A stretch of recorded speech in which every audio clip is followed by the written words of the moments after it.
सभी को नमस्कार, गुड मॉर्निंग एवरीवन। सभी का स्वागत है करियरविल ऐप पर। Good morning, good morning, good morning everyone.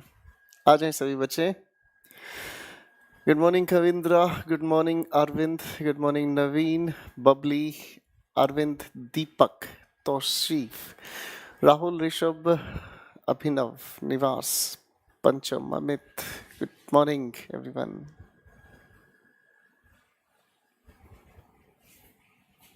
Good morning everyone. Good morning Kartikeya. Hello Rachna. Hello Prem. Good evening, good evening, good evening. Good morning, good morning, good morning. Good night, good night, good night. समय हो चुका 9:15। तारीख है 20 जुलाई 2020। कितनी बढ़िया बात है। अगर हम इसको वैसे लिखने की कोशिश करें तो 20/7/20 कितनी बढ़िया तारीख है। समय हो चुका 9:15। ठीक है। और मैं आप सभी का गोपाल वर्मा आप सभी के साथ मिला हूं बात करने के लिए, पढ़ाई करने के लिए, डिस्कस करने के लिए, मोहब्बत भरी बातें समझने के लिए। अरे भाई साहब, सारे शिकारी आ गए। Good morning, good morning, good morning. Sawan के तीसरे मंडे की शुभकामनाएं। क्या बात है भाई साहब, ऐसे ही गुड मॉर्निंग नहीं देखी हमने। Good morning, good morning, good morning. आ जाओ अभिषेक, आ जाओ, शाबाश।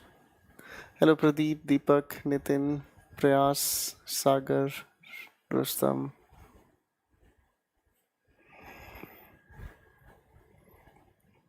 Good morning Kritika, good morning Prince, hello Utsav, Prabhu, Babli, Alice, Tushar.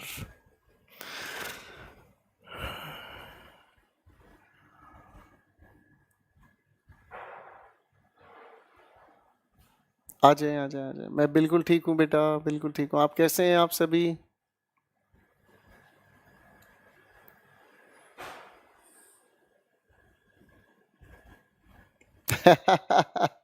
एक लड़का लिख रहा है जिस दिन 2020 होगा उस दिन मजेदार होगा। ये तो सब बेकार बातें हैं। चलिए, आप सभी का स्वागत है लेडीज एंड जेंटलमैन। और हम लोग बात करना शुरू करेंगे थोड़ी सी पढ़ाई के बारे में। और पहले चंद बातें करूंगा मैं कि इस पूरे के पूरे बैच में क्या होने वाला है, इस बैच में क्या क्या चीज़ें हम लोगों को पढ़नी है, कैसे कैसे हमें चीज़ों को पढ़नी है। और उसके बाद फिर हम अपने टॉपिक से बात करनी शुरू करेंगे। देखिए दोस्तों, सबसे पहले तो ये हमें समझना होगा कि हमारे बैच स्पेशल बैच क्यों कहलाते हैं। ठीक है दोस्तों, हमारे बैच स्पेशल बैच क्यों कहलाते हैं, क्योंकि स्पेशल होने के पीछे क्या मकसद है कि करके हम चीज़ों को समझने की कोशिश करेंगे। ठीक है ना। चलो एक एक करके चीज़ों को पहले मैं आपको समझाना चाहूँगा। आपके दिल में बतेरे सवाल होंगे, उन सारे सवालों के जवाब हम लोग देखने की, समझने की कोशिश करेंगे। लेडीज एंड जेंटलमैन, चीज़ों को ध्यान से सुनने और समझने का काम करें। ठीक है ना जी। देखो बच्चों, अगर हम इस इंग्लिश की बात करते हैं, अगर हम इस इंग्लिश की बात करते हैं और किसी भी एग्जामिनेशन में हम चले जाएं, किसी भी एग्जामिनेशन में हम चले जाएं, तो इंग्लिश को लेकर हमें अलग अलग अलग अलग तरह के क्वेश्चंस देखने को मिलते हैं। फाइन, अलग अलग तरह के क्वेश्चंस देखने को मिल जाते हैं। और इन क्वेश्चंस के बैक एंड पर, यानी कि इन क्वेश्चंस को अगर पीछे से हम समझने का काम करें तो इनको हम 3 अलग अलग कैटेगरीज में क्लासीफाई कर सकते हैं। ठीक है ना। आज मैं चीज़ों को शुरुआत से लेकर चलना चाहूँगा। आप लोगों से इस बड़ी प्यारी सी एक रिक्वेस्ट है, आप चीज़ों को ध्यान से सुनने समझने का काम करें। ठीक है ना बच्चों। अब आप अगर इस इंग्लिश को थोड़ा सा ध्यान से समझने की कोशिश करते हैं तो किसी भी एग्जामिनेशन में आप जाओगे तो इस इंग्लिश के 3 अलग अलग लेवल्स हैं। इस इंग्लिश के 3 अलग अलग लेवल्स हैं और वो तीनों के तीनों अलग अलग लेवल्स क्या क्या हैं, वो क्या क्या कवर करते हैं, मैं एक एक करके चीज़ों को समझा देता हूं, क्योंकि फिर ये सवाल आपके कभी रहेंगे नहीं। हर एक दिन यही सवाल उठेंगे घुमा फिरा कर, तो वो बेकार होगा। तो आज का डिस्कशन कर लेते हैं हम इस पूरे बैच में क्या क्या चीज़ पढ़ने वाले हैं, कैसे कैसे चीज़ों को तैयार करने वाले हैं। आप किसी भी एग्जामिनेशन में अगर जाने की कोशिश करते हो तो आप लोगों से 3 ही चीज़ों को एग्जामिनेशन पूछता है। एक हुआ ग्रामर, दूसरा हिस्सा हमारे सामने हुआ वोकैबुलरी। ठीक है ना जी। तीसरा हिस्सा हमारे सामने हुआ वोकैबुलरी। और दोस्तों, एक अगला हिस्सा आता है जिसे हम लोग कहने की कोशिश करते हैं कॉम्प्रिहेंशन। ठीक है बच्चों, ये हमारे सामने 3 हिस्से हैं। 3 हिस्से, किसी भी एग्जामिनेशन में आप जाओ, तीनों के तीनों हिस्से एग्जामिनेशन में आपसे पूछे जाते हैं, ठीक है ना जी। और तीनों की वेटेज अलग अलग हो सकती है, कहीं पर कुछ ज़्यादा कहीं पर कुछ कम, ठीक है ना। अगर हम इन तीनों के तीनों लेवल्स की बात करते हैं तो जब इस ग्रामर की हम बात करते हैं तो ग्रामर को हम दो अलग अलग हिस्सों में बांटने की कोशिश कर सकते हैं, ठीक है ना बच्चों। एक हमारे सामने आता है जिसे हम कहने की कोशिश करते हैं फंक्शनल ग्रामर, एक जिसे हम कहने की कोशिश करते हैं बच्चों फंक्शनल ग्रामर। इस फंक्शनल ग्रामर की अगर हम बात करते हैं तो ये फंक्शनल ग्रामर बेसिकली काम करती है हमारी पार्ट्स ऑफ स्पीच पर, ठीक है ना जी। अच्छा, मैं एक छोटा सा सवाल पूछना चाहूंगा आप लोगों से, जरा मुझे बता दीजिएगा फटाफट से, पार्ट्स ऑफ स्पीच संख्या में कुल कितने होते हैं? मैं आपसे एक छोटा सा सवाल पूछ रहा हूं, पार्ट्स ऑफ स्पीच संख्या में कुल कितने होते हैं? हेलो सागर, अभिलाष, हेलो डिंकी। मैं बिल्कुल ठीक हूँ बेटा पिंटू, आप कैसे हो? Hello Afzal, good morning Neeraj, hello Rishu, hello Prince, good morning good morning good morning. हो गई सबकी good morning. Parts of speech संख्या में कुल कितने होते हैं बच्चों? शाबाश। पार्ट्स ऑफ स्पीच की अगर कैलकुलेशन हम देखते हैं तो मेरे दोस्तों पार्ट्स ऑफ स्पीच संख्या में कुल मिलाकर 8 होते हैं, ठीक है ना। ये तो हमारे सामने फंक्शनल ग्रामर है, यानी कि जो फंक्शन बताने का काम करती है। मैं इस फंक्शन को डिटेल में भी समझाऊंगा। दूसरे हिस्से की अगर हम बात करते हैं तो दूसरा हिस्सा उसे हम कहते हैं डिस्क्रिप्टिव ग्रामर, ठीक है जी। और डिस्क्रिप्टिव ग्रामर का जो दायरा है वो हमारा शुरू होता है टेंस से, और इसके अंदर हम लोग कवर करने की कोशिश करते हैं टेंस से बात नरेशन तक, ठीक है बेटा। पहले चीजों को एक एक करके समझने की कोशिश करें, है ना। अब अगर दूसरे हिस्से की हम बात करते हैं तो वोकैबुलरी के भी अलग अलग हिस्से हैं जो आपके एग्जामिनेशन में पूछ लिए जाते हैं। वोकैबुलरी में आप लोगों से पूछ लिया जाता है वन वर्ड सब्स्टिट्यूशन, आप लोगों से पूछ लिया जाता है फ्रेजल वर्ब, आप लोगों से पूछ लिए जाते हैं इडियम्स एंड फ्रेजेस, आप लोगों से पूछ लिया जाता है सिनोनिम्स और एंटोनिम्स का खेल, आप लोगों से पूछ लिया जाता है स्पेलिंग टेस्ट, ठीक है जी। कुल मिलाकर वोकैबुलरी के हमारे ये 5 दायरे हैं जो हमारा वोकैबुलरी पूछने का काम करता है। अब किसी एग्जामिनेशन में अगर आप जाओगे ना बच्चों, तो किसी एग्जामिनेशन के अंदर, थैंक यू सो मच अंटू, he says I am a big fan of yours, thank you so much, I really love you my dear. तो हमारे जो पेपर की अगर बात करते हैं तो हमारे पेपर में कभी कभी होता क्या है, कहीं कहीं ग्रामर की वेटेज बहुत ज़्यादा होती है, वोकैबुलरी की वेटेज बहुत कम होती है। कहीं कहीं क्या होता है कि वोकैबुलरी की वेटेज बहुत ज़्यादा होती है, ग्रामर की वेटेज कम होती है। तो ये बैलेंस्ड होता है दोस्तों, ये बैलेंस्ड होता है। गुड मॉर्निंग एकता, गुड मॉर्निंग। ये बैलेंस्ड होता है। अब जैसे अगर मैं बात करूंगा कौन कौन से पेपर को हम लोग कवर करने की कोशिश करेंगे, सारी चीज़ें मैं आपको समझना चाहूँगा, ठीक है ना जी। अच्छा, एक अगली चीज़ आती है बच्चों जिसे हम कहते हैं कॉम्प्रीहेंशन। अगर इस कॉम्प्रीहेंशन को हम ध्यान से समझते हैं तो कॉम्प्रीहेंशन के भी 3 अपने अपने दायरे आ जाते हैं। और 3 दायरे कौन कौन से हो गए? कॉम्प्रीहेंशन के 3 दायरे हमारे सामने आते हैं, जिसमें सबसे पहले दायरे की अगर हम बात करते हैं तो उसे हम कहते हैं रीडिंग कॉम्प्रीहेंशन, ठीक है जी। सबसे पहला जो हमारा सेशन है उसे हम देखते हैं रीडिंग कॉम्प्रीहेंशन। इसी के ठीक बाद एक दूसरी चीज आती है जिसे आप कहते हैं दोस्तों पैराजंबल, और इसी से एक तीसरी बात निकल कर आती है जिसे हम कहने की कोशिश करते हैं, क्या चीज? Cloze test. तो ग्रामर के ये हमारे एस्पेक्ट्स अगर देखते हैं तो 2 हो गए, फंक्शनल डिस्क्रिप्टिव। वोकैबुलरी की बात करते हैं तो 5 दायरे हुए, और कॉम्प्रीहेंशन की हम बात करते हैं तो इसके फिर से हमारे सामने 3 अलग अलग दायरे हुए, ठीक है बच्चों। तो अगर हम इन हिस्सों की बात करते हैं तो ये हमारे, बेटा गोविंद आपका कमेंट आ रहा है, टेंशन क्यों ले रहे हो यार, ठीक है ना। जब मैं पढ़ा रहा हूँ, मैं बता रहा हूँ तो ऑब्वियसली मैं ही तो बताऊंगा ना, ठीक है ना। कमेंट्स आपके पढ़ता रहूंगा, डोंट वरी अबाउट दैट, ठीक है ना बेटा। चलो क्लियर है। Today my sir is very cute. अच्छा, थैंक यू सो मच मेरे बच्चे, थैंक यू सो मच, ठीक है जी। क्लियर है। अब देखो, ये तो हो गया हमारा पूरा का पूरा वो दायरा जो हम लोगों को आगे धीरे धीरे पढ़ना है, ठीक है। अब हमें ये समझने की कोशिश करनी है कि हम कितने एग्जाम्स को कवर करने की कोशिश करेंगे, ठीक है ना जी। देखो बेटे, सबसे ज्यादा जो क्रेज है हमारे स्टूडेंट्स में वो एसएससी के कंडक्टेड एग्जाम्स में है। सबसे ज्यादा जो हमारे स्टूडेंट्स के अंदर क्रेज है वो एसएससी के एग्जाम्स को लेकर है। अब एसएससी के कौन कौन से एग्जाम्स हो सकते हैं? कंबाइंड ग्रेजुएट लेवल, इसे हम सीजीएल के नाम से जानते हैं। इसके अंदर 2 स्टेजेस होती हैं, एक प्री और एक मेंस, ठीक है जी। एक प्री और एक मेंस। आप लोगों ने ना अपने इस बैच की इंफॉर्मेशन की शुरुआत में देखने को, हाँ जी राहुल आपका कमेंट आ रहा है बेटा, ठीक है ना। तो आपके जो बैच का जो प्रोमो है, आप अगर देखो, चलो मैं दिखा देता हूँ आप लोगों को, ठीक है, एक मिनट रुक जाओ लाडले बच्चों। आप अगर इस प्रोमो को देखोगे ना तो आप इसके अंदर लिखा हुआ देखोगे, एक जगह लिखा है प्री प्लस मेंस, ठीक है ना जी। सबसे नीचे लिखा होगा प्री प्लस मेंस। अब प्री प्लस मेंस का मतलब क्या हुआ? प्री प्लस मेंस का मतलब ये समझ में है बेटा कि कई सारे एग्जाम्स ऐसे हैं जिनके अंदर 2 स्टेजेस होती हैं एग्जामिनेशन की, ठीक है ना। जैसे हम सीजीएल की बात कर लेते हैं, फाइन। जैसे हम लोग बात कर लेते हैं सीपीओ की, हम बात कर लेते हैं सीएचएसएल की, ठीक है ना। एसएससी के जो कंसीडरेशन के एग्जाम्स हैं वो कौन कौन से हो सकते हैं, ठीक है ना। इसकी अगर हम बात करते हैं तो स्टेनो की, ठीक है ना। इन सभी के सभी एग्जाम्स में इंग्लिश एक तरह से कंपलसरी दायरा है, पढ़ना ही पड़ेगा चाहे कुछ भी हो जाए, फाइन, कोई दिक्कत तो नहीं है। चलो आगे देखते हैं। फिर एक दूसरा आपका सेक्शन आता है, दूसरा एग्जामिनेशन का एरिया आता है, जिसे हम लोग कहने की कोशिश अगर ध्यान से करें तो ये हो गए हमारे बैंकिंग एग्जाम्स, ठीक है ना जी। अब बैंकिंग एग्जाम्स में दुनिया भर के एग्जाम्स निकलते हैं। आप पीओ की बात करो, आप चाहे आईबीपीएस की बात करो, एसबीआई क्लर्क की बात करो, ठीक है ना, पीओ, एसबीआई, आईबीपीएस, ठीक है ना जी। बहुत सारे एग्जाम्स निकलते हैं बैंकिंग के, क्लर्क्स ग्रेड के भी एग्जाम निकलते हैं, फाइन। फिर हमारे पास एक एग्जाम आता है जिसे हम लोग डिफेंस की कैटेगरी में रखते हैं, ठीक है ना जी। अब डिफेंस में आपका आता है सीडीएस हो गया, एनडीए हो गया, आपका एयरफोर्स हो गया, चलो ऐसे लिख लो जी, एफ कैट कह लो, आपका एयरफोर्स हो गया, ठीक है बच्चों। ये आपका डिफेंस की कैटेगरी से हो गया सारा का सारा। फिर ये जिन जिन में इंग्लिश आपकी कंपलसरी आती है बेटा, मैं उन पर काम कर रहा हूँ, ठीक है ना। इसके अलावा यूपीएसई कुछ एग्जाम्स कंडक्ट करता है हमारे लेवल पर, ठीक है ना।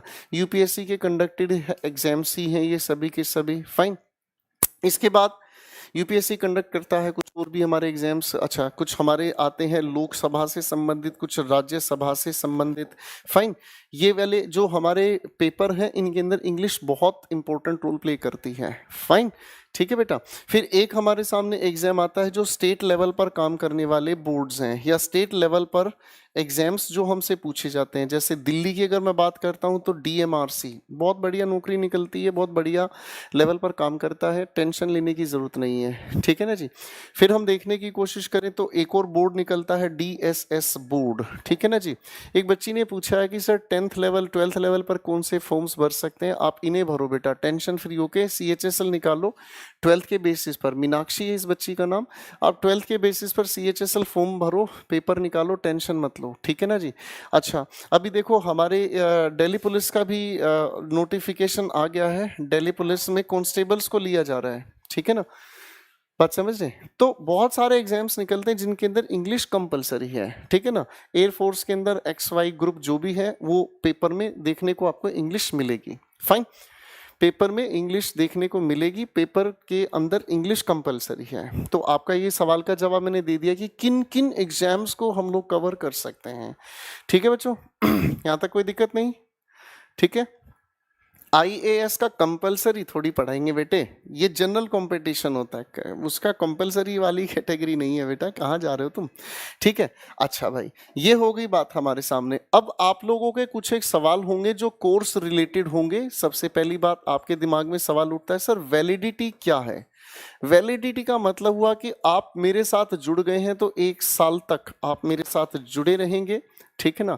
मेरे साथ मिलकर हम लोग इस कोर्स को कंप्लीट करते हैं करीब 4 महीने में। करीब 4 महीने का मतलब 3 महीने भी हो सकते हैं, होने के लिए 5 महीने भी हो सकते हैं। हम अपने इस कोर्स को करीब 3 से 5 महीने के बीच कंप्लीट करने की कोशिश करते हैं, ठीक है। और उसके बाद आपके पास 3 से 4-5 महीने मिलाकर पूरे के पूरे 12 महीने तक आप लोगों को सभी की सभी वीडियोस का एक्सेस दिया जाता है। आप वीडियोस को 1 बार देखें, 2 बार, 10 बार, 50 बार, 1000 बार, कितनी भी बार आप देखें उतनी बार आप उस चीज से सीखने की कोशिश करते हैं, ठीक है भाई। दूसरी बात आप लोगों के सामने सवाल आता है, सर हम लोगों को प्रैक्टिस मटेरियल कैसे दिया जाएगा, ठीक है जी। प्रैक्टिस मटेरियल कैसे दिया जाएगा, सबसे पहली बात हम लोगों ने अपने सारे नए बैचेस के अंदर मटेरियल को अपग्रेड कर दिया है और सभी के सभी मटेरियल जो आपको दिए जाएंगे वो आप लोगों को टॉपिक वाइज, दोस्तों ध्यान से सुनना, वो आप लोगों को टॉपिक वाइज स्टडी मटेरियल मिलता है पीडीएफ की फॉर्म में, ठीक है ना जी। आप लोगों को क्लास नोट्स या फिर अगर मैं कहूँ तो क्लास वर्क, बहुत सारे बच्चों के दिमाग में एक सवाल आता है कि सर जो आप क्लास में पढ़ा रहे हो, क्लास में जो लिखवा रहे हो, क्या इसके भी नोट्स आप दोगे? ना बेटा ना, क्लास वर्क के नोट्स आपको खुद बनाने हैं। क्लास वर्क के नोट्स सेल्फ मेड होते हैं। अगर कोई टीचर आपको क्लास के नोट्स भी बनाकर अगर देने लग जाए तो इसका मतलब आपके अंदर मेहनत करने की इच्छाएं खत्म है, ठीक है ना जी। बिल्कुल बेटा, कैट लेवल, कैट का मतलब क्या होता है? ऋषु नाम के एक बच्चे ने पूछा कैट कवर होगा? पहले ये बता बेटा कैट का मीनिंग क्या होता है, तो ये बता बेटा। मैंने अभी बताया रवि, क्लास के नोट्स सबको खुद बनाने होते हैं। क्लास नोट्स का मतलब ये होता है मैं आपको जो चीज़ क्लास में पढ़ा रहा हूँ, मैं आपको जो चीज़ क्लास में पढ़ा रहा हूँ, समझा रहा हूँ, उसे देखकर आप खुद ब खुद, उसे देखकर आप खुद ब खुद लिखेंगे, ठीक है ना जी। क्लियर है? कुछ लोग कहते हैं आप गुस्सा होते हैं। हाँ जी, मैं बिल्कुल गुस्सा होता हूँ। अगर क्लास पढ़ाते वक्त मैं क्लास में कोई चीज़ आपको बहुत प्यार से समझा रहा हूँ, कोई चीज़ बड़ी गहराई से समझाने की कोशिश कर रहा हूँ, और उस बीच अगर कोई बच्चा बेमतलब के कमेंट्स करता जा रहा है, जैसे जैसे कोई बच्चा अगर कमेंट करता जा रहा है कि सर मेरा नाम ले दो, सर मेरी शादी करा दो, तो ये बकवास कमेंट्स की वजह से मैं गुस्सा होता हूँ और डांटता हूँ। क्योंकि आप भी जानते हो कि आप भी फुर्सत में नहीं है, मेरे पास भी फुर्सत नहीं है। पढ़ने के लिए जुड़े तो बेहतर होगा पढ़ाई की बात करें, है ना। तो एक आधे बच्चे को डांटना पड़ता है क्योंकि वो बच्चे ना जानबूझकर टाइम पास के कमेंट्स करते हैं, तो उनको डांटने की कोशिश करते हैं, ठीक है ना। चलो बेटा, तो क्लास वर्क जो क्लास के अंदर मैं आपको ऑन दिस बोर्ड पढ़ाने की कोशिश करूंगा वो नोट्स आपको खुद बनाने हैं। टॉपिक वाइज आप लोगों को पीडीएफ मिलती चली जाएगी, ठीक है। उसके बाद अगर हम देखने की कोशिश करते हैं तो कोर्स से संबंधित और क्या क्या होगा, ठीक है ना जी। हम लोग इसके अंदर जनरल कंपटीशन यानी कि जनरल इंग्लिश को पूरी तरीके से तैयार करने की कोशिश करेंगे। जितने भी एग्जाम्स की डिस्क्रिप्शन मैंने यहाँ पर तैयार की है, मेरी टारगेट यही रहती है कि अब की बार आखिरी बार लिख देता हूँ ताकि याद रह जाए। मेरी कोशिश हमेशा ये रहती है अब की बार आखिरी बार, ठीक है भाई साहब, कि जिसे सीखना है वो एक ही कोशिश दिमाग में बनाकर चले कि एक बार सीखे और आखिरी बार सीखे। कोई भी पेपर आ जाए इंग्लिश में हमारे पास टेंशन नहीं रहनी चाहिए, ठीक है ना। हम पढ़ाते हैं तो हमारे पढ़ाने का मतलब हम हर एक पेपर के अंदर जनरल इंग्लिश जो पूछी जाती है उसे हम कवर करते हुए चले जाते हैं, ठीक है ना जी। बात समझ में आ रही है? सर पीडीएफ की प्रिंट निकलवा सकते हैं, बिल्कुल निकलवा सकते हैं। आप पीडीएफ डाउनलोड कर सकते हैं, ठीक है जी। आप पीडीएफ डाउनलोड कर सकते हैं, पीडीएफ डाउनलोड करने के बाद उनकी प्रिंट निकलवा सकते हैं। आपकी क्लास जैसे ही शुरू होती है, कोर्स हम पढ़ाना शुरू करते हैं तो करीब एक सप्ताह तक आपको धीरे धीरे करके सारे के सारे नोट्स पहले ही प्रोवाइड करा दिए जाते हैं, ठीक है भाई। क्लियर है? अब कोर्स के अंदर और क्या बेनिफिट्स हैं वो मैं समझाने की कोशिश करता हूं। सबसे पहले एक हमारे सामने सवाल उठता है, वो है वोकैबुलरी। देखो बच्चों, आज आपके दिमाग में जितने भी सवाल हैं पहले मैं उन सवालों के जवाब दूंगा, पढ़ाने का काम फिर शुरू कर ही देंगे, उसमें कोई टेंशन नहीं है। देखो बच्चों, हमारे पास पढ़ाने के लिए जो समय है, हमारी क्लास करेक्ट 9:15 पर शुरू होगी और 10:40 तक हमारी क्लास चलेगी। 10:40, 10:45 तक हमारी क्लास चलेगी। कुल मिलाकर अगर ऑन एन एवरेज में देखने की कोशिश करूं तो 1 घंटा 15 मिनट का हमारे पास समय है। अब इस 1 घंटा 15 मिनट के अंदर अगर हम थोड़ा सा ध्यान से देखने की कोशिश करें तो हमारे पास 1 घंटा 15 मिनट ये हमारे पास पूरा सिलेबस है ना जी, जो हमें पढ़ना है। अब हमारे सामने जो सबसे बड़ी महाभारत है वो ये ग्रामर को समझना है। अब अगर इस ग्रामर को हम लोग 1 घंटा 15 मिनट दे देते हैं तो ये भी बहुत बड़ी बात है। क्यों? क्योंकि हमें टारगेट के हिसाब से जो चलना है वो कहाँ चलना है, हमें टारगेट के हिसाब से कितना, करीब 3 से 5 महीने में अपने सिलेबस को कवर करना है, ठीक है ना। कई बच्चों को ये चीज़ बहुत बाद में समझ में आती है कि सिलेबस चलता ही जा रहा है, सिलेबस खत्म ही नहीं हो रहा है, और सिलेबस जब खत्म ही नहीं हो रहा है तो फिर क्या करोगे? सिलेबस खत्म हो गया तो क्या करोगे? सिलेबस खत्म होगा क्या? अरे भाई साहब, सिलेबस को एक टाइम के अंदर हमें खत्म करना होता है ताकि आप लोग अपनी प्रैक्टिस भी कर सकें, रिवीजन भी कर सकें। ठीक है भाई, तो ये हो गई बात हमारे सामने दो चीजें। अब वोकैबुलरी को लेकर अगर हम देखें तो ग्रामर को हम पूरा का पूरा 1 घंटा 15 मिनट का समय देते हैं, और वोकैबुलरी के लिए हम लोगों ने एक बहुत खूबसूरत चीज तैयार की है, जिसे हम लोगों ने कहा एक सेपरेट टाइम निकाल दिया है इसके लिए, और सेपरेट टाइम के अंदर हम लोग पूरी की पूरी 30 मिनट्स अलग से इसके लिए लेके चलते हैं। तो मेरे साथ मिलकर वोकैबुलरी के लिए आप लोगों को वोकैब स्पेशल नाम से एक बैच, या वोकैब सेशन के नाम से मैं लिख देता हूँ ये चीज़ें आपको ताकि याद रह जाए। हम लोग एक वोकैब सेशन लेकर चलते हैं बच्चों, और वोकैब सेशन का हमारा समय है 9:30। हर रात 9:30 से हम लोग लेकर चलते हैं इसे 10 बजे तक। ठीक है ना जी? इसका मतलब क्या हुआ? सुबह की शुरुआत भी मेरे साथ ही होगी, और किसी भी दिन की रात भी मेरे साथ होगी। ठीक है ना? सुबह मैं आपके साथ डिस्कशन किया करूंगा ग्रामर वाले सेक्शंस को लेकर, और जो हमारा रात का समय है उसमें हम वोकैब सेशन बिल्कुल फ्री ऑफ कॉस्ट आपके साथ मिलकर चलने की कोशिश करेंगे। यहाँ तक की बातें खत्म हो गई भाई? ठीक है जी। हमें ये समझना है कि मैं आपके लिए कितना बेस्ट करने की कोशिश कर रहा हूँ, आप उससे कितना मैक्सिमम फायदा उठा सकते हैं। ठीक है ना जी? अगर हम जोड़ने की कोशिश करें तो भैया 1 घंटा 15 मिनट यहाँ और 30 मिनट मेरे पास यहाँ पर तैयार हो गई, कुल मिलाकर 1 घंटा 45 मिनट का हम लोग समय लेकर चलने की कोशिश करेंगे हर दिन की क्लास में। ठीक है भाई? अब इसके बाद बच्चों का सवाल एक और उठता है, और वो ये कि सर हम लोगों को क्या प्रीवियस ईयर बुक्स लेने की जरूरत है? मैं सारे बता रहा हूँ बेटा, सौरभ टेंशन ना लो, मुझे पता आपके सारे के सारे जो टेंशन है ना, वो सारे टेंशन कैसे दूर होंगे। ठीक है भाई? आपके दिल में सवाल उठेगा कि सर क्या हमें प्रीवियस ईयर की कोई बुक लेने की जरूरत है? देखो ध्यान से, मेरा जवाब क्या है, आपको कोई प्रीवियस ईयर की बुक लेने की जरूरत नहीं है। ठीक है? क्यों आपको कोई प्रीवियस ईयर की बुक लेने की जरूरत नहीं है? इसका रीजन क्या है, थोड़ा ध्यान से समझें। इसकी जगह मैंने आप लोगों को प्रैक्टिस सेट, जो अभी हाल ही में एग्जाम हुए हैं, जिसमें आपका CGL, आपका CPO, आपका CHSL, ये तीनों के तीनों एग्जाम्स का प्रैक्टिस सेट, जिसका VOD आप लोगों को फ्री ऑफ कॉस्ट दिया जाएगा। VOD आप लोगों को फ्री ऑफ कॉस्ट दिया जाता है, जिसे आप देखें और पेपर को कैसे सोल्व करना है, किस तरीके से पेपर को सोल्व किया जाता है, उसकी ट्रिक सीखने की कोशिश करें। ठीक है ना? और ऐसा नहीं है कि जो बच्चे मेरे बैच में पढ़ते हैं सिर्फ उन्हीं के लिए, ये सभी के सभी बच्चों के लिए फ्री एक्सेस दिया गया है। ठीक है ना?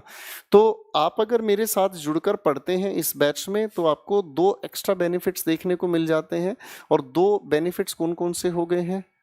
2 बेनिफिट्स हो गए हैं। एक, आपको vocab session free of cost मिल रहा है, साथ में एक VOD मिल रहा है। ठीक है भाई? यहाँ तक कि हमारी बात अपनी फारिग हो गई है, कोई दिक्कत तो नहीं, कोई टेंशन तो नहीं। चलो, तो जो मुद्दे की बात है, हम लोगों को ये पूरा का पूरा पेपर का आउटलाइन हमें समझ में आता है। ठीक है ना? हमारी इस पेपर की आउटलाइन में एक चीज मुझे और समझानी है आप लोगों को, और वो क्या हुई कि आप इन दोनों के दोनों ग्रामर के एस्पेक्ट्स को फिर 3 हिस्सों में बांटकर पूछ लेते हैं। एक जिसे हम कहते हैं एरर डिटेक्शन, एक आप लोग पूछ लेते हैं इसी चीज को सेंटेंस इंप्रूवमेंट, और इसी चीज को एक और तरीके से पूछ लेते हैं फिलर्स। तो हम इन तीनों के तीनों तरह के क्वेश्चंस पर फोकस करके चलते हैं। इन तीनों के तीनों तरीके के क्वेश्चंस पर हम लोग फोकस करके चलते हैं, और इन पर फोकस जो हमारा होता है कौन सा? ठीक है जी? अगर हम इन तीनों चीजों पर फोकस करते हैं तो हमारे एग्जामिनेशन में कहीं पर भी दिक्कत नहीं आती है। कोई दिक्कत तो नहीं बच्चों? तो ये हमारे पूरे के पूरे सिलेबस से, आपके एग्जाम से रिलेटेड, आपके पेपर से, आप किस कोर्स में क्या क्या करेंगे मेरे साथ, वो सारे क्वेश्चंस हैं आपके। ठीक है ना जी? और इसके बाद हम लोगों को जो समझने समझाने का काम करना है, देखो ये चीज़ें मैंने इसीलिए आपको बता दी हैं क्योंकि ऐसे सवाल बार बार आपके दिल में आते हैं, और ऐसे सवालों का फिर जवाब बार बार देना ठीक नहीं होता। तो चलिए दोस्तों, सफ़र तय करना शुरू करते हैं। अब 2-4 बच्चों के सवाल पूछ लेता हूँ। क्या सवाल है? I am your big fan, thank you so much Aman, thank you so much. Comprehension करेंगे, क्यों नहीं करेंगे सतीश? अभी बताया है तो करेंगे ही करेंगे। ठीक है? इसी बैच में इंक्लूड है सर? हाँ जी बेटा, इस बैच में इंक्लूड है सब कुछ। आज रात बैच होगा 9:30 बजे, वोकैबुलरी चलती है। Good morning Ravindra.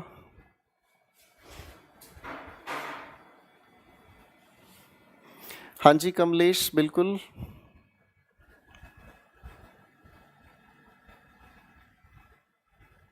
सरोज कहता है आई एम सो वीक। बेटा कुछ खाना खा लिया करो, आप ठीक हो जाओगे।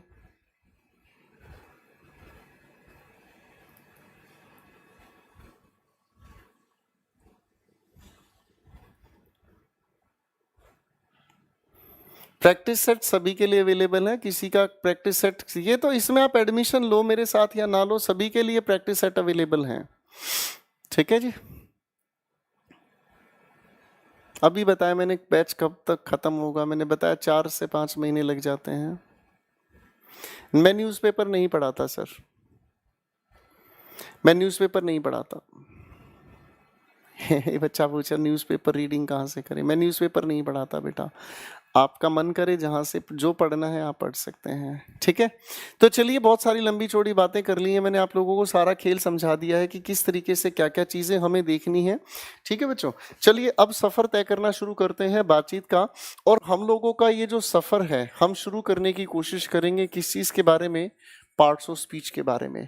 प्लीज दाएं बाएं कंसंट्रेशन भटकाने की जरूरत नहीं है, अब प्लीज फोकस्ड होकर चीजों को समझने की कोशिश करें। ठीक है ना बच्चों, हमारे सामने हम बातचीत आज शुरू करने की कोशिश करेंगे जिसे हम कहते हैं पार्ट्स ऑफ स्पीच। ठीक है भाई, अब पार्ट्स ऑफ स्पीच की बात अगर हम करें तो पार्ट्स ऑफ स्पीच संख्या में कुल कितने होते हैं। चलो आज फटाफट से पढ़ाई पर दिमाग लगाते हैं, दाएं बाएं की बातें बहुत हो गई हैं, अब टाइम पास नहीं करने का, अब अपन पढ़ाई करने का। ठीक है बिडू लोग, बिडू लोग फटाफट से आने का और मेरे को बताने का। हम बात कर रहे हैं किस चीज के बारे में, parts of speech. Parts of speech संख्या में कुल कितने हैं। पार्ट्स ऑफ स्पीच संख्या में आप लोगों ने अभी अभी मुझे बताने का काम किया कि पार्ट्स ऑफ स्पीच की संख्या कुल मिलाकर 8 हुई।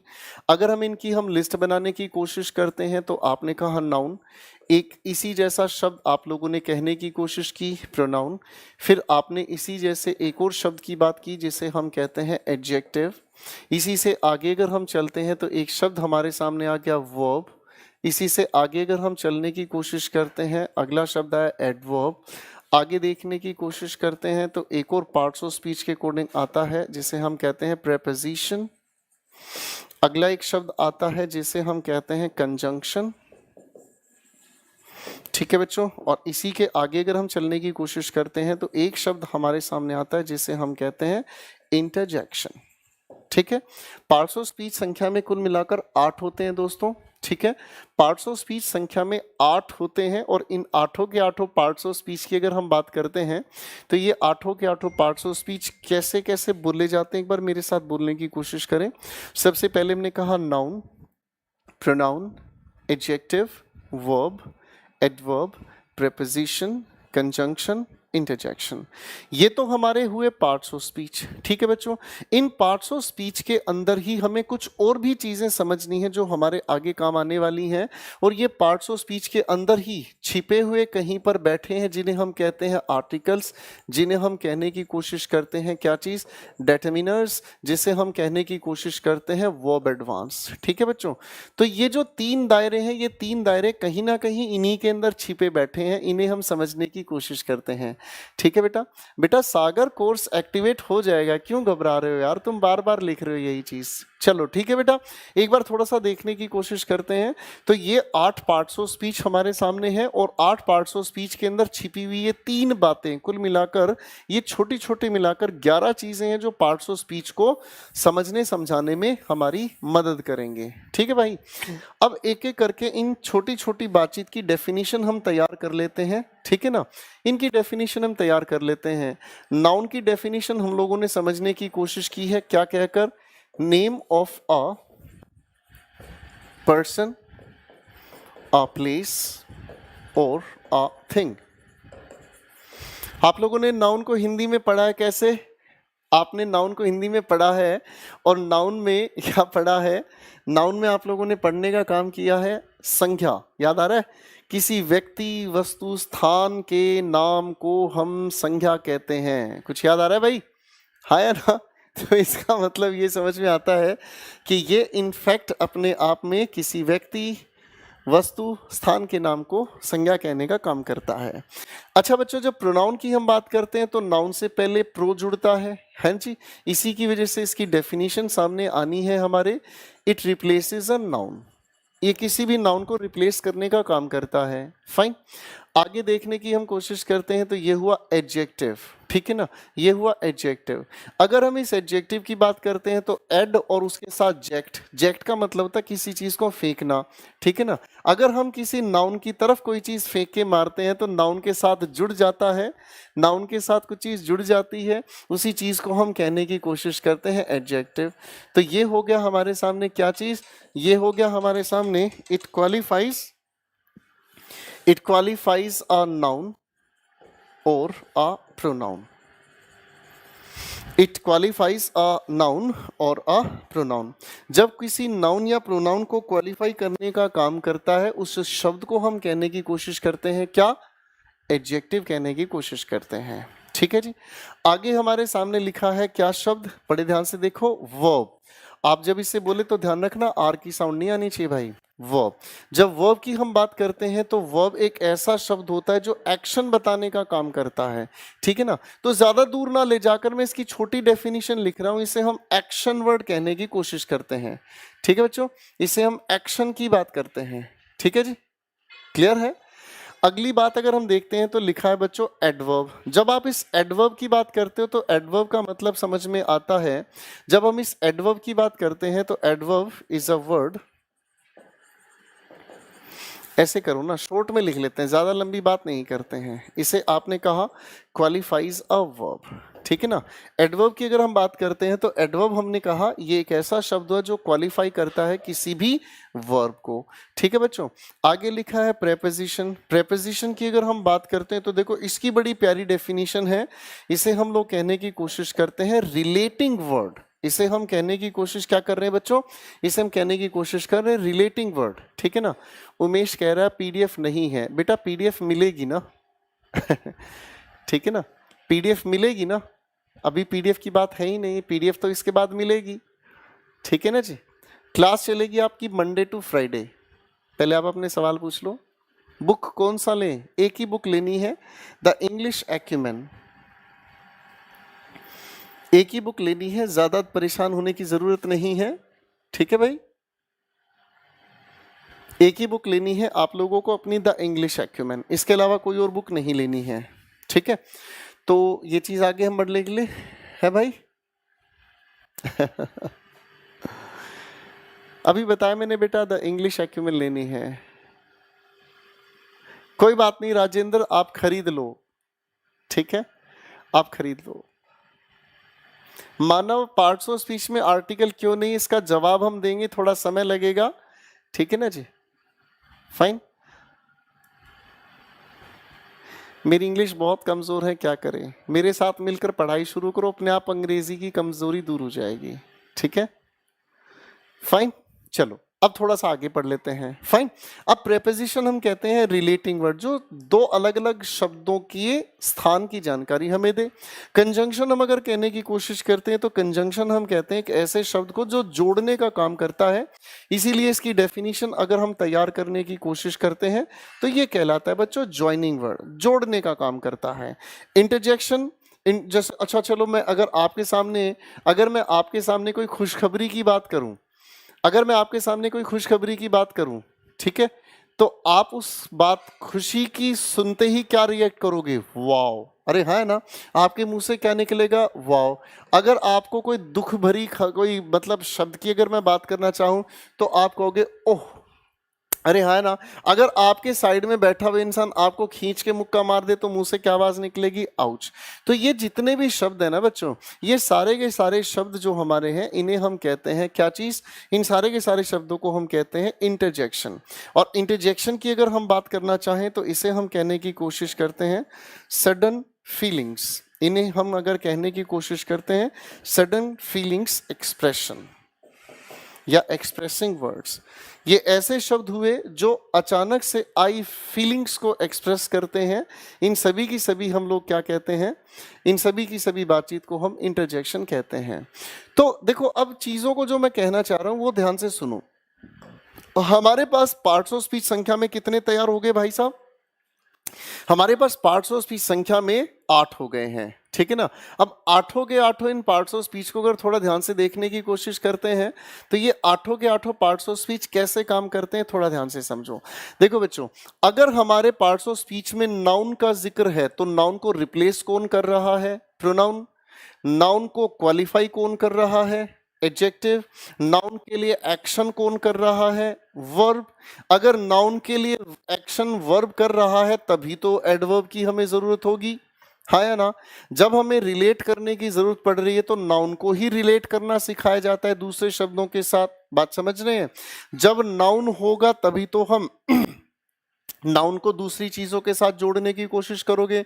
जब तक आपके पास कोई नाउन नहीं, यानी कि किसी चीज को आप देखोगे नहीं, किसी व्यक्ति वस्तु स्थान को जब तक आप देखोगे नहीं, तब तक आपके मुंह से वाव, ओह, आउच, हुर्रा, अलास ये शब्द निकलेंगे ही नहीं, है ना। जब ये सारे के सारे शब्द टुके हुए हैं किस पर? नाउन के ऊपर, तो इसका मतलब ये समझ में आता है कि अगर मान लो इस पार्ट्स ऑफ स्पीच की संख्या में अगर नाउन को हटा दिया जाए तो ये सारे के सारे पार्ट्स ऑफ स्पीच अपने आप में क्या हुए? अपने आप में बर्बाद हो गए, है ना। यानी कि सारे के सारे पार्ट्स ऑफ स्पीच को अगर समझना है तो पार्ट्स ऑफ स्पीच को समझना है तो सबसे ज्यादा गहराई से हमें समझना होगा नाउन को। बात समझ रहे हैं? तो चलिए दोस्तों, सफर तय करना शुरू करेंगे अब आज आप लोगों के साथ इस इंग्लिश की क्लास के सबसे बेहतरीन टॉपिक जिसके आधार पर ये सारी की सारी कहानी जुड़ती नजर आएगी, और वो बातचीत है हमारी कौन सी? नाउन। चलिए प्यारे प्यारे दोस्तों, शुरू कर लेते हैं नाउन के सफर को। अब मजा आने वाला है। क्यों मजा आने वाला है? क्योंकि अब आपकी कसरत मैं शुरू कराना शुरू करूंगा। और सबसे पहले नाउन की डेफिनेशन फटाफट से एक बार कमेंट करके मुझे बता दीजिएगा कि नाउन की डेफिनेशन क्या होती है। फटाफट से नाउन की डेफिनेशन बता दीजिए, नाउन की डेफिनेशन क्या होती है। बिल्कुल आपके कमेंट्स आ रहे हैं पुनीत, आपके कमेंट्स मैं देख रहा हूं। बेटा पढ़ाई पर ध्यान दो प्लीज। मैंने आपसे पूछा है फटाफट से नाउन की डेफिनेशन बता दो। शाबाश, बिल्कुल ठीक कह रहे हैं आप रोहित। नाउन बहुत इंपॉर्टेंट टॉपिक है। नाउन को अगर बहुत अच्छे से समझ लिया तो नाउन के बेसिस पर ही सारे के सारे पार्ट्स ऑफ स्पीच आपके तैयार होते चले जाएंगे, ठीक है ना जी। श्रीतम कहता है कि English is very easy when I study with you sir. Thank you so much, बहुत अच्छे इंसान हैं आप। गॉड ब्लेस यू बेटा, शाबाश। नाउन की डेफिनेशन आप लोगों ने अभी अभी मेरे साथ मिलकर सुनी समझी, जिसे कहा आपने noun is the name of a person, place और थिंग। यही कहने की कोशिश की भाई, हाँ है ना, यही चीज कहने की कोशिश की। तो अगर हम इस नाउन की डेफिनेशन के आधार पर, लेडीज एंड जेंटलमैन, अगर इस नाउन के आधार पर हम चीजों को समझने की कोशिश करें, सारी बातों को छोड़ छाड़ कर अपने, मैं कुछ क्वेश्चंस लिख रहा हूं, इन लिखे हुए क्वेश्चंस में जरा नाउन को पहचानने की कोशिश करें। अब आपकी कसरत शुरू है, अब मजा आने वाला है। बिडू लोग अपन एंजॉय करेंगे, पढ़ते पढ़ते हंसते हंसते मौज लेने की है, ठीक है बात। मैं आपके सामने कुछ एक सेंटेंसेस लिखूंगा बच्चों, आपको इन सेंटेंसेस में नाउन को पहचानना है और कुछ नहीं करना, ठीक है भाई साहब। मैं आपके सामने सेंटेंस लिख रहा हूं, नाउन को पहचानना है, ठीक है जी।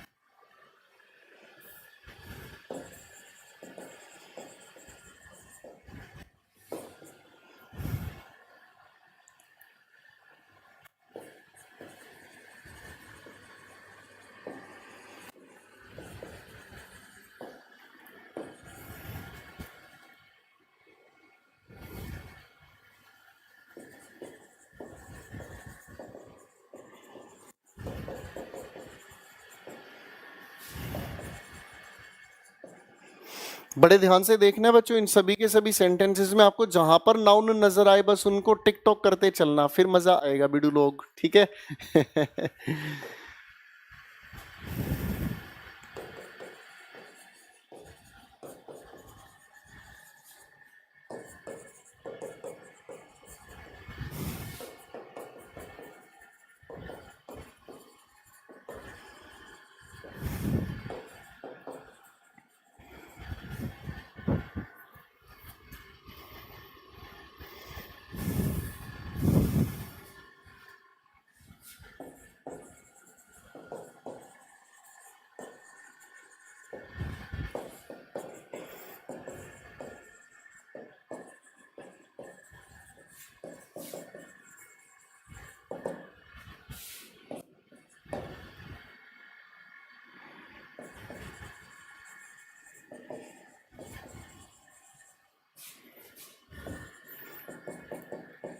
बहुत मजा आएगा भाई साहब। जिस बच्चे ने नाउन को ठीक ढंग से समझ लिया ना, समझ लेना वो अपनी सेटिंग ठीक कर गया। ठीक है। अरे आपका कमेंट आ रहा है अर्पण, शाबाश। सबके कमेंट आ रहे हैं, आप ये चीजें लिखा मत करो, ठीक है ना। हाँ,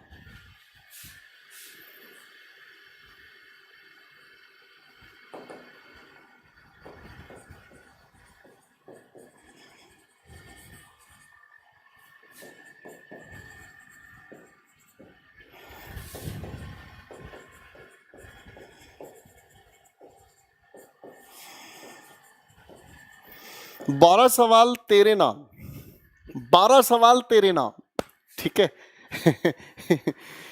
मनीष लिख रहा है ऐसे तो हम रापचिक हो जाएंगे। अरे मैं उड़ा देगा तेरे को, टेंशन नहीं लेने का। तेरे को यही फील होएगा कि तू ही खुदा है, ठीक है।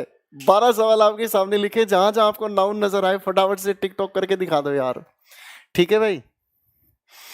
12 क्वेश्चन है आपके सामने, फटाफट से टिकटॉक कर दीजिएगा भाई साहब, फिर बातें करेंगे।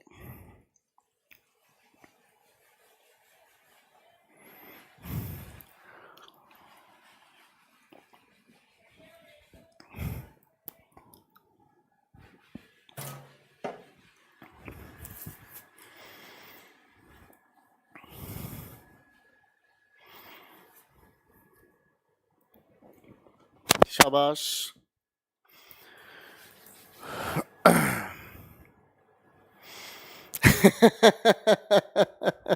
पुनीत लिख रहा है भाई ने बोला नाउन पढ़ेगा तो नाउन पढ़ने का, बस खत्म।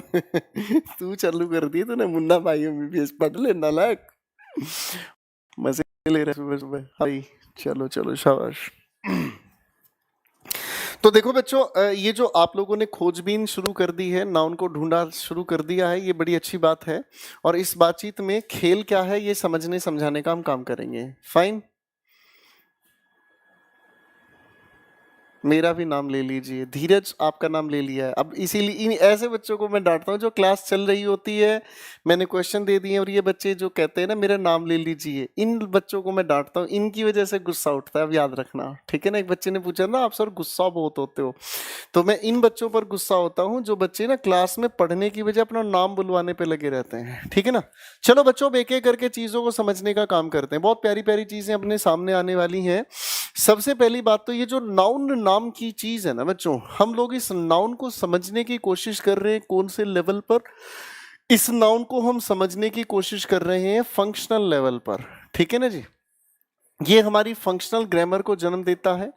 और फंक्शन को अगर हम समझने की कोशिश करें तो फंक्शन का हमें मतलब समझ में आता है कोई भी चीज हम यूज कैसे करते हैं, कोई भी चीज हम यूज कैसे करते हैं, ठीक है ना। कोई भी चीज हम यूज कैसे करते हैं इस चीज पर डिपेंड करता है। या फिर अगर इसमें हल्के शब्दों में कहूं, कोई भी चीज देखने में कुछ भी हो इससे फर्क नहीं पड़ता, लेकिन फर्क इससे पड़ता आप उस चीज का यूज कैसे करते हैं। फॉर एग्जाम्पल, मेरे पास एक फोन है, ठीक है, मेरे पास एक फोन है। मैं इस फोन का अगर यूज करना चाहूं तो मैं इस फोन का यूज कर सकता हूं अपने रिश्ते अच्छे बनाने के लिए, है ना। इसका मतलब अपने रिश्ते अच्छे बनाने के लिए मैं हर किसी रिश्तेदार, हर भाई बहन के पास दुख सुख की बात कर सकता हूं, फोन कर सकता हूं, फोन पे बात कर सकता हूं, पॉइंट है। अच्छा, मैं अगर इसी नंबर पर फोन मिला के 100 100 नंबर पर फोन मिलाकर और मैं धमकी दे डालूं मैं तेरे को छोड़ेगा नहीं, तो यही फोन मेरी मुसीबत का भी रीजन बन सकता है ना। तो फोन अपने आप में फोन ही है। डिपेंड करता है किस चीज पर? डिपेंड करता है कि आप किसी भी चीज का यूज कैसे करते हैं। बात समझ रहे? तो इसका मतलब ये समझ में आता है बच्चों आप लोगों को कि हमारे सामने देखने से शब्द नहीं पता चलता, डिपेंड करता है आप उस शब्द का यूज कैसे करते हैं। अब यूज को पहचानने की बातचीत आएगी हमारे सामने। सबसे पहले तो नाउन की डेफिनेशन हम लोग तैयार करते हैं और लंबी चौड़ी डेफिनेशन को हटाकर हम लोगों ने बनाने की कोशिश की एक प्यारी सी डेफिनेशन जिसे हम कहते हैं नेमिंग वर्ड, जिसे हम कहते हैं नेमिंग वर्ड, यानी कि नाम बताने वाला। नाम बताने वाला कोई भी शब्द हो सकता है, उसे हम नाउन कह सकते हैं। अब इस कैटेगरी को अगर ध्यान से देखते हैं तो नाम बताने वाले शब्द भी अपने अलग अलग कैटेगरी में बढ़ जाते हैं। सबसे पहली बात, आपको जितनी भी चीजें दिखाई दे रही हैं हर किसी चीज का अपना नाम है। मैं अगर कहने की कोशिश करूं, मुझे जितनी चीजें दिखाई दे रही है हर किसी चीज का अपना नाम है। कैमरा, स्क्रीन, स्टूडेंट्स, निवास, सौरभ, शिवांश, अतुल, यश, कुणाल, रोहित, मोनी, प्रदीप, हरिओम, जावेद, जितने भी लोग मुझे दिखाई दे रहे हैं, हर किसी चीज का अपना नाम है।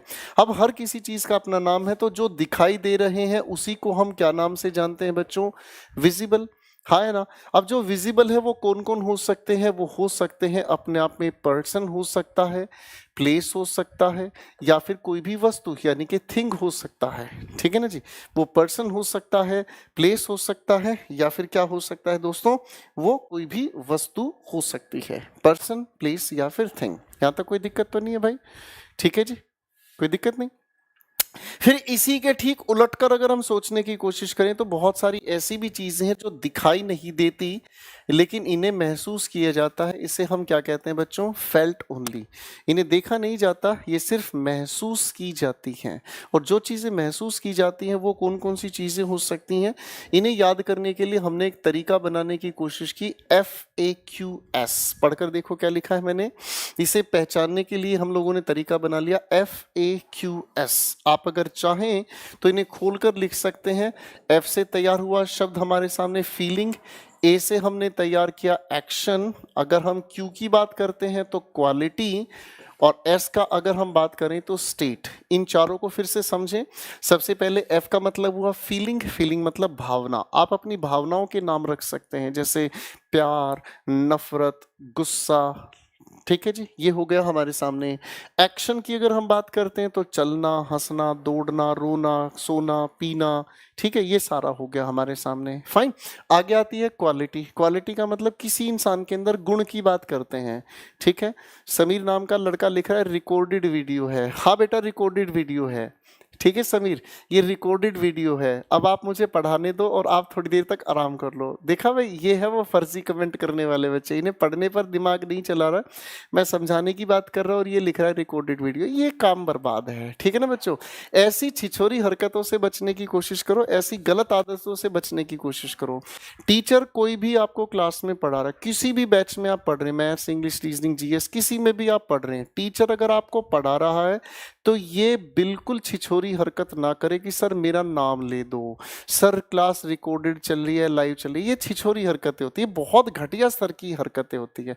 आप बस पढ़ो ध्यान से। ठीक है ना, टीचर पढ़ा रहा है, आपसे बात कर रहा है, आपके एक एक कमेंट की बहुत वैल्यू होती है। आप प्यार से चीजों को समझने पर फोकस करोगे, आपको अच्छा लगेगा। ठीक है ना भाई साहब। चलो, अब मैं उम्मीद करता हूं ध्यान से समझेंगे। देखो बेटा, फेल्ट ओनली को हमने याद किया कैसे, कहकर FAQS।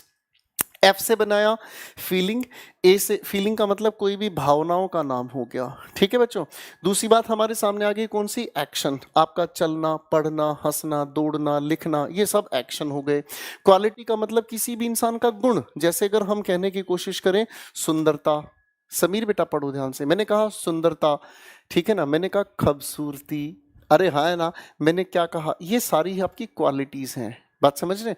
फिर अगली बात आती है स्टेट। स्टेट का मतलब होता है अवस्था। स्टेट का मतलब क्या बताया मैंने? अवस्था।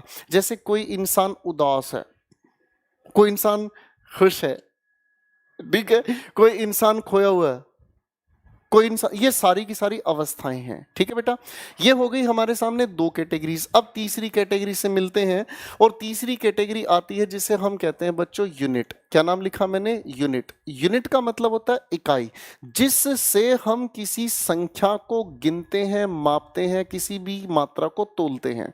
समझ रहे बेटा? ये हमारे सामने क्या हुआ? ये हमारे सामने हो गई यूनिट। ठीक है, क्लियर है? अब आगे अगर इसी की एक और कैटेगरी हम बताने की कोशिश करते हैं तो इसे हम कहने की कोशिश करते हैं नाउन इक्विवेलेंट। ये नाउन तो नहीं है लेकिन नाउन के बराबर हैं। ये नाउन तो नहीं है पर ये नाउन के बराबर होते हैं। अब कैसे कैसे होंगे ये चार चीजें? तैयार? आओ समझते हैं। एक बार मेरे साथ फिर से इस चीज को ध्यान से सुनने की कोशिश करो बेटा।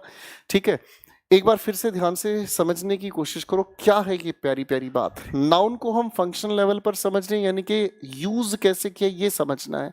नाउन को हम डिफाइन करते हैं दो ही शब्दों से, जिसे हमने कहा नेमिंग वर्ड। फिर हमने इसे चार हिस्सों में बांट दिया। सबसे पहली बात हो गई हमारे सामने विजिबल, दूसरी बात हो गई हमारे सामने जिसे हम महसूस कर सकते हैं, फेल्ट ओनली। तीसरी बात हो गई जो इकाई, गिनती या मापने की बात करता है, और एक बात हो गई हमारे सामने क्या चीज? Noun equivalent. ठीक है बच्चों, जो नाउन के बराबर होते, नाउन नहीं होते पर नाउन जैसा काम करते हैं। अब आओ बच्चों मुद्दे की बात को समझने की कोशिश करते हैं। किसी भी लिखे हुए सेंटेंस के अंदर हम नाउन को पहचान सकते हैं। सुन रहा है ना तू? किसी भी लिखे हुए सेंटेंस के अंदर हम नाउन को पहचान सकते हैं, और जब भी हमें नाउन को पहचानना होता है लेडीज एंड जेंटलमैन, जब भी हमें नाउन को पहचानना होता है तो नाउन को पहचानने के लिए हम 3 क्वेश्चन वर्ड्स का यूज करते हैं। हम 3 शब्दों से नाउन को पहचानते हैं। सबसे पहले देखो ध्यान से, लिखा मैंने व्हाट, दूसरा शब्द लिखा मैंने क्या चीज, हु, और तीसरा शब्द मैंने लिखा whom। ठीक है ना जी? तो नाउन को पहचानने के लिए हमें 3 शब्दों की जरूरत पड़ती है, एक हुआ व्हाट, एक हुआ हु और एक हुआ whom। ठीक है, अब आओ सर खेल शुरू करने की कोशिश करते हैं, एक एक चीज को समझने की कोशिश करते हैं। ठीक है बच्चों, हमारे सामने ये जो लिखे हुए सेंटेंसेस हैं, मैं इनके अंदर इन्हीं छोटी छोटी चीजों को अप्लाई करूंगा और पहचान कर देखूंगा नाउन कैसे काम करते हैं। आजो बच्चों, सवाल सबसे पहला हमारे सामने मैंने पूछा, हु कॉल्ड गीता। ठीक है, मैं अगर इसी को हिंदी में पूछता हूं कि गीता को किसने बुलाया, आपने कहा राहुल ने। जैसे ही ये हु का आंसर मुझे दे रहा है तो ये नाउन हुआ। मैं फिर सवाल पूछता हूं, राहुल कॉल्ड हुम, राहुल ने किसे बुलाया, तो आपने जवाब दिया गीता को बुलाया। यानी कि अगर मैं सवाल फिर से पूछता हूं राहुल कॉल्ड हुम, तो हुम का आंसर अगर मुझे मिल रहा है तो यकीनन ये नाउन हुआ।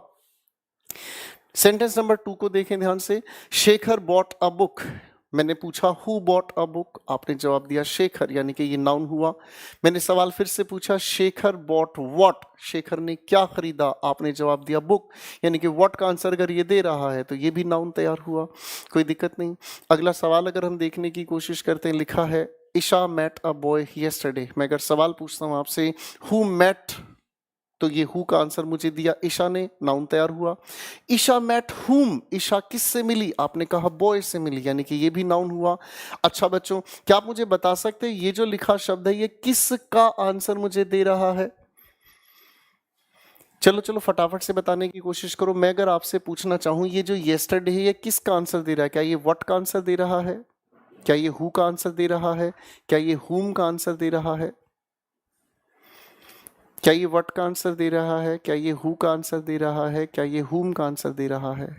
बताओ।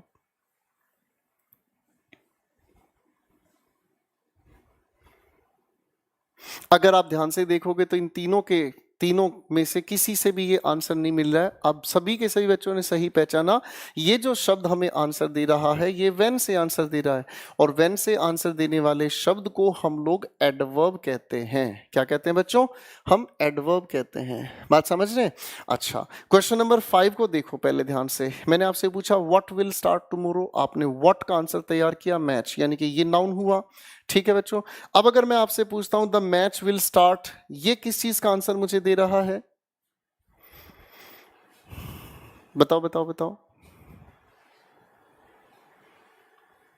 अगर मैं आपसे पूछूं ये जो टुमारो है ये किसका आंसर दे रहा है? तो आप अगर इसको ध्यान से देखोगे तो ये जो लिखा हुआ शब्द है ये भी मुझे आंसर किस बात का दे रहा है? व्हेन का। अब अगर ये व्हेन का आंसर दे रहा है तो इसका मतलब ये भी हमारे सामने एडवर्ब ही तो हो गया। अरे हाँ है ना। अब इससे ऊपर वाले सेंटेंस को ध्यान से देखने की कोशिश करो। मैंने आपसे पूछा व्हाट नेवर कम्स, भाई सोच के बताना। ये मैंने आपसे पूछा व्हाट नेवर कम्स, जैसे ही मैंने आपसे इसका सवाल पूछा व्हाट नेवर कम्स, तो आपने जवाब दिया टुमारो नेवर कम्स, यानी कि यहां पर ये व्हाट का आंसर देने की वजह से नाउन हुआ। तो थोड़ी देर पहले बच्चों जो मैं आपको समझाने की कोशिश कर रहा था कि देखने से नहीं पता चलता कोई शब्द क्या है, डिपेंड करता है आप उस शब्द का यूज कैसे करते हैं। जब तक यूज हमें समझ नहीं आता तब तक वो वर्ड आपको कंफ्यूज करता है। यहां पर हमने इस टुमारो को यूज किया एडवर्ब की तरह, यही शब्द यहां पर जब हमने यूज किया तो ये शब्द काम कर रहा था किस तरह से? नाउन की तरह से। बात समझ रहे हैं? तो यानी कि ये होते हैं हमारे वो शब्द जो नाउन ना होकर नाउन के इक्विवेलेंट हो जाते हैं। बात समझ में आ रही है? जो नाउन ना होकर पर नाउन के इक्विवेलेंट होते हैं, समझ रहे हैं? नाउन की जगह काम चलाते हैं। तो चलो बच्चों, पहले 5 सवाल अगर आपके क्लियर हुए हैं तो अब आ जाओ इन क्वेश्चंस पर। क्वेश्चन नंबर 6 पर देखते हैं।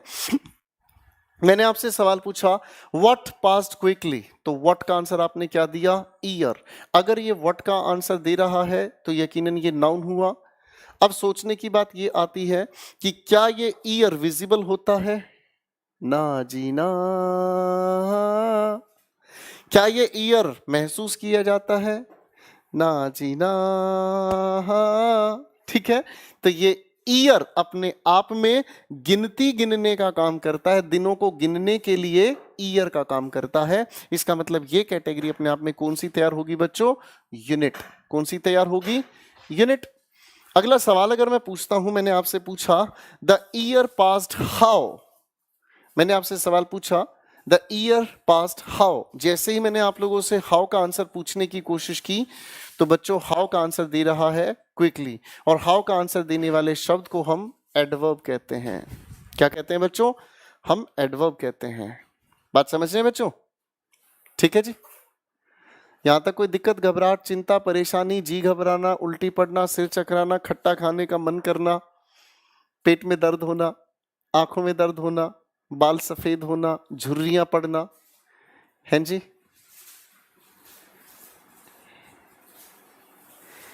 समझ में आ गई बातचीत भाई? क्लियर है जी? यहां तक का मामला सेट हो गया जी? चलो ठीक है बच्चों। अब अगर हम थोड़ा सा देखने की कोशिश करते हैं, लिखी है बात हमारे सामने आगे। बच्चों क्वेश्चंस को ध्यान से सुनने समझने की कोशिश करना। 7 स्टेटमेंट कहता है नेहा वेंट होम। अगर मैं पूछूं हु वेंट होम तो आपने चुपचाप आंसर दे दिया नेहा। अब सवाल में अगर पूछता हूं नेहा वेंट वेयर, तो ये जो होम लिखा है बेसिकली ये वेयर का आंसर दे रहा है। और बच्चों वेयर का आंसर देने वाले शब्द भी एडवर्ब ही कहलाते हैं। अब देखो फिर से धोखा हुआ हमारे सामने, है ना? ठीक है, फिर से धोखा हमारे सामने हुआ। क्या धोखा हुआ? ये जो होम है मुझे लगता है ये नेम ऑफ अ प्लेस था, है ना? मुझे ऐसा महसूस हो रहा था अरे यार ये तो अपने आप में प्लेस होने की वजह से नाउन है, पर हकीकत में वेयर का आंसर देने की वजह से चुपचाप एडवर्ब चला गया। इसी वजह से मामला गड़बड़ होता है। ठीक है ना जी? तो चीजों को ध्यान से समझोगे, बड़ा मजा आने वाला बच्चों। क्वेश्चन नंबर 8 को ध्यान से देखो, क्या लिखा है? I like my home. अगर मैं सवाल देखता हूं तो आई किसी भी नाम की जगह रिप्लेस करने वाला शब्द है तो ये प्रोनाउन हुआ। मैंने सवाल आपसे पूछा आई लाइक व्हाट, व्हाट का आंसर आपने क्या दिया? व्हाट का आंसर दिया आपने होम। अब यहां पर यही व्हाट का आंसर देने की वजह से नाउन हुआ। तो देखने में शब्द एक ही हो सकता है लेकिन कहीं पर कैसे और कहीं पर कैसे यूज होता है, इसी चीज को आप बताने वाला जो लेवल है बच्चों उसे हम फंक्शनल ग्रामर कहते हैं। यानी कि देखने से नहीं, डिपेंड करता है आप किसी भी शब्द का यूज कैसे करते हैं। ठीक है ना जी? लखन पूछ रहा है आर्टिकल के लिए भी बताओ। बेटा आर्टिकल हम आगे पढ़ेंगे, ठीक है ना? अभी मैं नाउन पढ़ा रहा हूं तो नाउन पर ध्यान दे बेटे। लखन, तेरा राम कहाँ चला गया मेरे लखन? है ठीक है जी। चलो आगे देखने की कोशिश करते हैं। अगला सवाल, द ट्रेन रीच्ड स्टेशन। मैं अगर देखता हूं ट्रेन अपने आप में व्हाट का आंसर दे रहा है, नाउन हुआ। मैं सवाल अगर पूछता हूं द ट्रेन रीच्ड वेयर, जैसे ही वेयर का आपने यहां आंसर तैयार किया तो वेयर की वजह से ये एडवर्ब का काम कर रहा है। ठीक है भाई।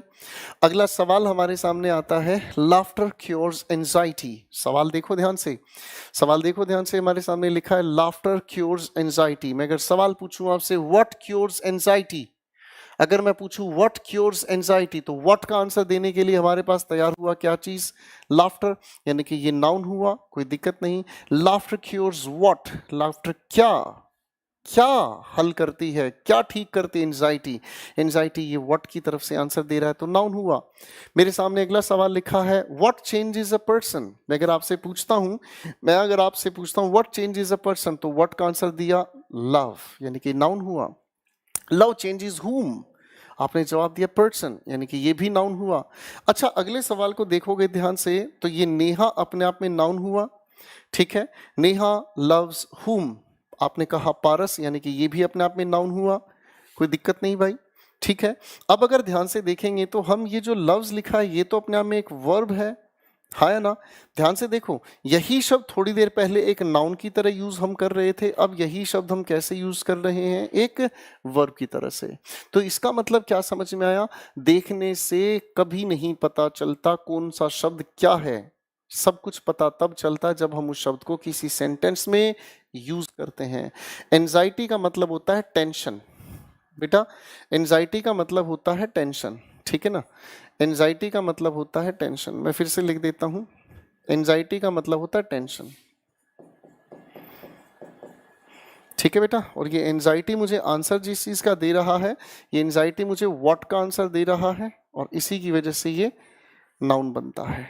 ठीक है बच्चों, मैं रुक रहा हूँ 1-2 सेकंड के लिए। पहले एक बार इस सारे खेल को ध्यान से देखो। ठीक है ना, पहले इस सारे के सारे खेल को ध्यान से देखो, क्योंकि जब तक ये समझ नहीं आया तब तक आगे की खेल समझ नहीं आएगा। सर मेरा कमेंट दिख रहा है? बिल्कुल दिख रहा है भाई। बेटा पुरुषोत्तम मैं बता चुका हूं कौन कौन से एग्जाम्स की बात हो रही है, अपनी इस वीडियो को शुरू से देख लीजिएगा।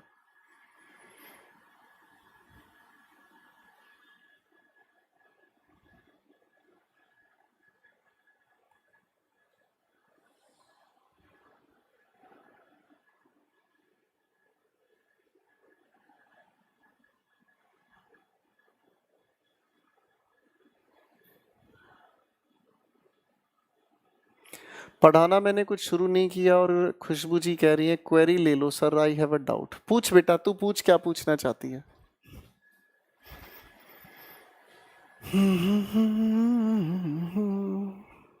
सर स्कूल में तो ये बताया था कि प्लेस का नाम नाउन होता है। बेटा स्कूल नहीं है ये कंपटीशन का जो लेवल है ना, इस लेवल पर आने के बाद हमें पता चलता है कि कहानी क्या है क्या नहीं है।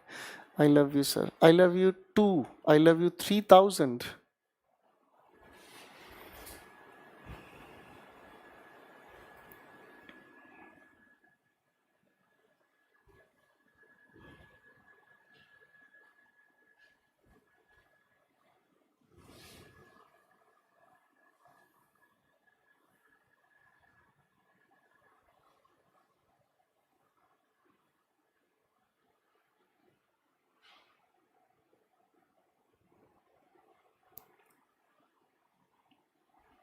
चलो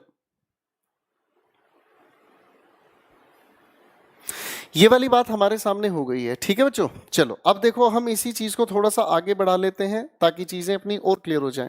चलो मैं आपके सामने फिर से 4 सेंटेंसेस लिख रहा हूं, जरा इनमें नाउन पहचानने की कोशिश करना। ठीक है ना जी, फाइन, नाउन पहचानने की कोशिश करना।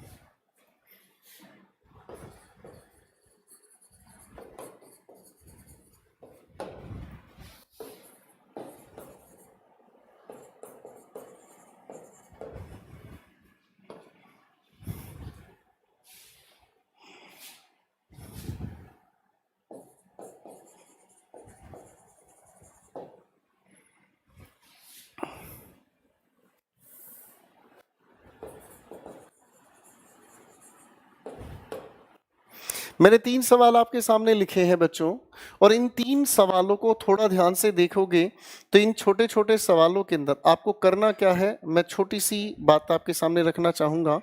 इन 3 सवालों के अंदर आपको इस लिखे हुए पेन, पेन्स और इस पेन को पहचानने का काम करना है। ये 3 सवाल आपके सामने हुए तैयार। इन 3 सवाल के अंदर जहां जहां ये पेन मैंने इनबॉक्स किया है, जरा पहचान के दिखाओ फटाफट से, पार्ट्स ऑफ स्पीच के अकॉर्डिंग ये क्या है? सर सारे टॉपिक में कितना टाइम लगेगा? बेटा मेरे पास इस बात का जवाब नहीं है।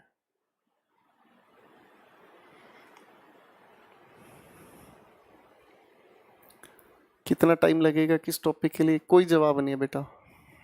अगर मैं ये सोचकर पढ़ाऊंगा कि मुझे इतने टाइम में ये चीज़ ऐसे कंप्लीट करनी है वैसे कंप्लीट करनी है, तो इसका कोई जवाब ही नहीं दिया जा सकता। ठीक है ना, आपकी क्लास का समय मैंने आपको बता दिया, करेक्ट 9:15 पर क्लास आपकी शुरू होगी, और 10:30, मैं थोड़ा सा गलत आपको समय बता गया था, 10:30 तक आपका समय रहेगा। शाम को 9:30 से 10 बजे तक आप लोगों का वोकैब सेशन चलता रहेगा। तो एक ही दिन में 2 क्लासेस आपको मिलती हैं। ये 9:15 से 10:30 तक आपकी क्लास रहेगी। 9:15 शुरू होगी, 10:30 पर गाड़ी खत्म हो जाएगी। ठीक है भाई,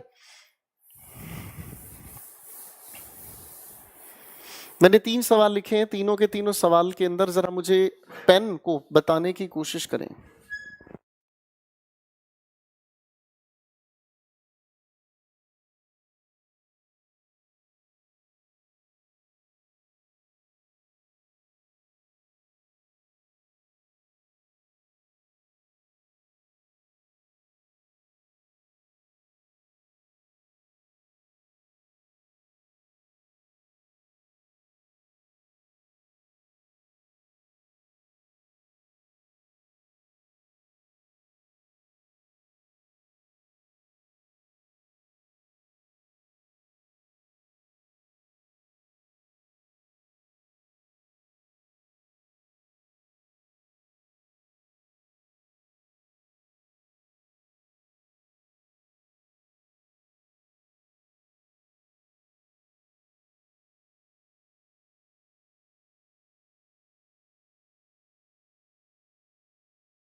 शाबाश।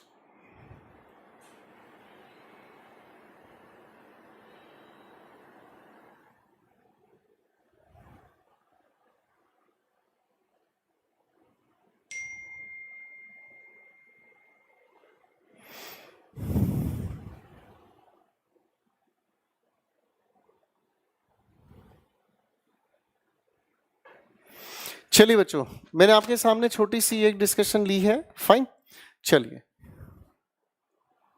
अब इन तीनों के तीनों सेंटेंसेस के अंदर हर एक शब्द को ध्यान से देखें तो देखो बेटा, कहने के लिए तो ये तीनों के तीनों शब्द एक ही जैसे लग रहे हैं, हाँ है ना। लेकिन अभी थोड़ी देर पहले ही आप अगर ध्यान से देखोगे, थोड़ी देर पहले ही मैंने आपके साथ डिस्कस करना शुरू किया कि हम फंक्शनल ग्रामर को समझ रहे हैं, यानी कि देखने से नहीं पता चलता है किसी भी लिखे सेंटेंस में हम किसी भी शब्द का यूज कैसे करते हैं। समझ रहे हैं, किसी भी शब्द का यूज कैसे करते हैं।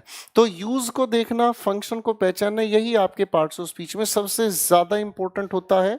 अब एक बच्ची ने लिखा था कि सर हमें स्कूल लेवल पर यही बताया गया था, कोई भी प्लेस का बताने वाला नाम होगा वो उठाकर हम किस में रख लेते हैं, वो उठाकर हम रख लेते हैं किस में, नाउन में। लेकिन हमेशा ऐसा नहीं होता बेटा। आप जिस लेवल की तैयारी कर रहे हो ना, यहाँ पर आप लोगों को शब्दों को बहुत गहराई से समझना है, ठीक है ना जी।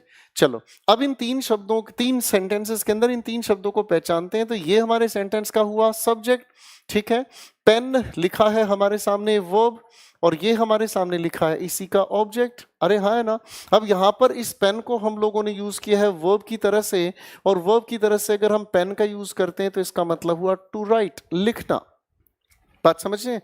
जब आप कोई चीज लिखते हैं तो पेन का आप यूज कर सकते हैं, और पेन का यूज करने का यहाँ सेंस समझ में आता है, लिखना। फाइन, ठीक है जी। आगे लिखा है the boys bought pens, who bought pens, ये हुआ हमारे सामने नाउन, ठीक है ना जी। ये हमारे सामने हुआ noun. The boys bought what, अगर ये व्हाट का आंसर मुझे दे रहा है तो यानी कि यहां पर ये भी क्या हो गया, नाउन।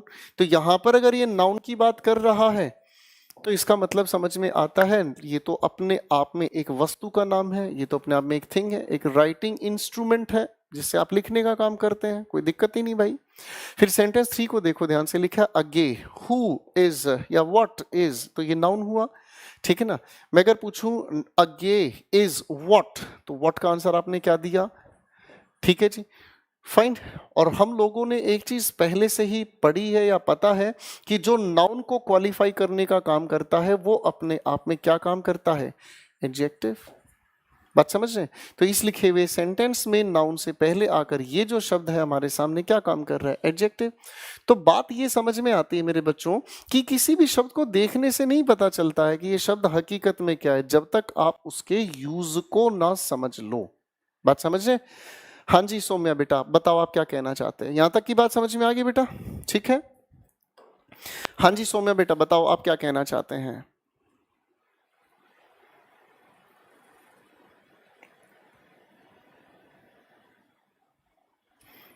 किसी बच्चे का कोई सवाल यहां तक जो हमने पढ़ा है?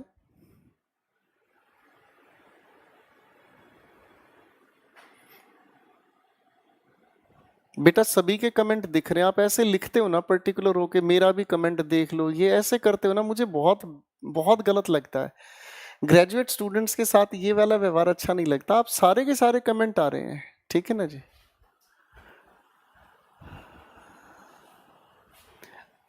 बेटा सौम्या पूछो ना, 50 बार लिख चुके हो, एक क्वेश्चन है, एक क्वेश्चन है। नाउन को नाउन फ्रेज भी हो सकते हैं, आगे हम समझेंगे नाउन फ्रेज कैसे काम करते हैं।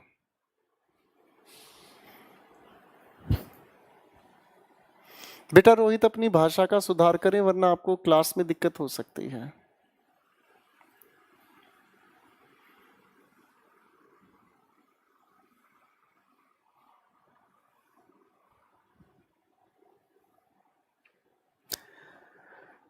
तो ठीक है बच्चों, आज हम लोगों ने जो जो चीजें समझने का काम किया है, मैं एक बार आपके सामने क्विक रिव्यू दिखा देता हूं। सबसे पहले हम लोगों ने समझने का काम किया कि हम लोग पूरी की पूरी इंग्लिश को तैयार 3 अलग अलग लेवल्स पर करते हैं।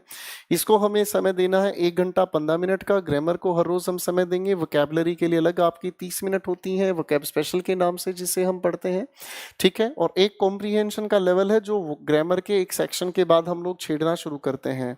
आपका जो कुल मिलाकर पेपर कौन कौन से हमें कवर करने वो सारा का सारा डिस्क्रिप्शन मैंने आपके सामने यहाँ रखा है, ठीक है। उसके बाद हम लोगों ने समझने का काम किया कि कोर्स की जो क्लासिफिकेशंस है वो क्या क्या है।